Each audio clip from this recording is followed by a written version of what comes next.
lies.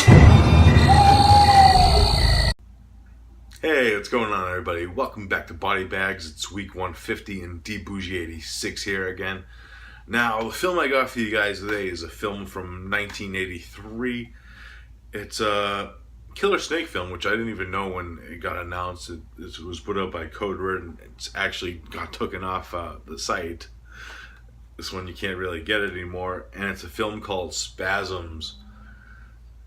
If you don't know about this film, it's directed by William Freud, whose most notable film probably is Killer Party. He also directed a very cool creature feature called Blue Monkey, which I actually highly enjoyed. And he also directed Search and Destroy, which is not really a horror film, it's more like an action thriller type film, but still enjoyable in my opinion. And this film, of course, stars Peter Fonda and Oliver Reed. Of course, Oliver Reed's actually one of my favorite actors, and Peter Fonda, of course, from Easy Rider. Now, the plot of this one, Oliver Reed's character ends up hiring the catcher, this giant serpent snake from the South Pacific Islands, so he ends up exporting it back to the States where he lives. And unbeknownst to him, there is this secret cult that worships this snake. So the snake hires this man played by Al Waxman to capture it. What ends up happening is while they attempt to capture it escapes. And it's up to Oliver Reed and Peter Fonda's character, who's actually a ESP expert, to help capture the snake. And the way they do it is because Oliver Reed actually has a psychic bond with this creature. So they use that to their ability to try to find out where the snake is before it wreaks havoc and starts killing more people. That's pretty much the main plot of the film. Now, my thoughts on this.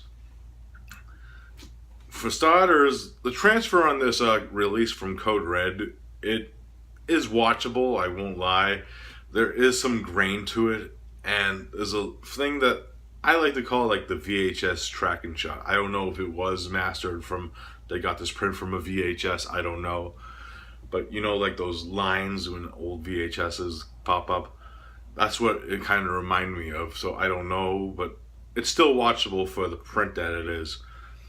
Now, the pacing of the film is my main gripe with it. It starts out really, really slow. There's a lot of build up till you get to see some carnage from the actual snake. There is a scene in the beginning, and then it slows down and it dwells into this romantic relationship with Peter Fonda and the main female character of the film. And Oliver Reed's actually really good in this. His performance is always good. Even in some of the worst films I've ever seen Oliver Reed in, he's still really good in them. And this is during a time period when he was drinking heavily, and you could kind of tell during that period that he wasn't his best, but he was still good because he has that charismatic voice and look to him that always dwells. That's why I really like Oliver Reed as an actor. And the thing about the snake is you don't really get to see it till the very end of the film, which is kind of an unfortunate thing, but I understand probably from budgetary restraints. And I gotta say, the kills are kind of fast cuts, you know what I mean? You'll see one scene and then it cuts to the next, and then it cuts to another scene from a different area of the scene, and then it cuts to more blood and stuff. You know how fast cuts go. And I gotta say another thing, I wish the pacing of the film, because the snake doesn't really start havicking until the 40-minute mark of the film, and it's a 100-hour and 30-minute film. So you're we waited this long for this, you know what I mean? But the snake at the very end of the film does look cool. It's a practical snake. You can see its face and stuff, and some great scenes with the snake and another cast member. I won't ruin it for you. So, but the cool thing about this though is when the snake does attack you and you survive from its attack, it still kills you because it has this venom, and they have these cool special effects to it where your skin starts to expand and morph and mutate and stuff, and you end up exploding pretty much from the inside. out. And really cool effects. I really like the one thing that happens to a character in the film where you actually get to see this, and it's very grotesque, and the effects were really good on that effect.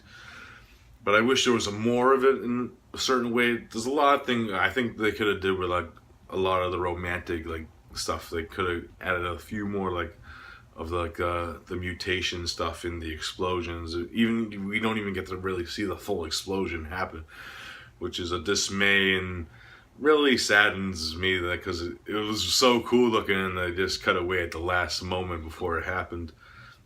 But another cool thing is the snake. You can actually see it from the snake's POV, which is really cool. I like how William Fright did those scenes because the snake's look is like he sees you all in blue, and it's really like a really nice blue. It's probably some of the best of the picture, like scene-wise, probably because of the print they used, but I'm not judging that. But you know how Code Red works with their prints sometimes.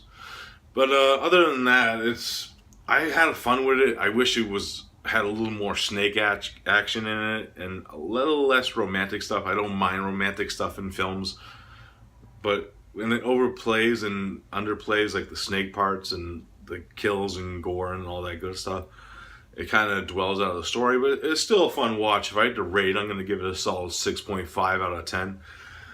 Not the worst snake film I ever seen. Definitely not the best. So yeah, it's definitely recommendable if you can find a copy of this. Def worth having the collection if you love your killer snake films. Alright guys, that's it for this review, and I hope you enjoyed it, and as always, I'll be back next Sunday with another review, and as always, peace out.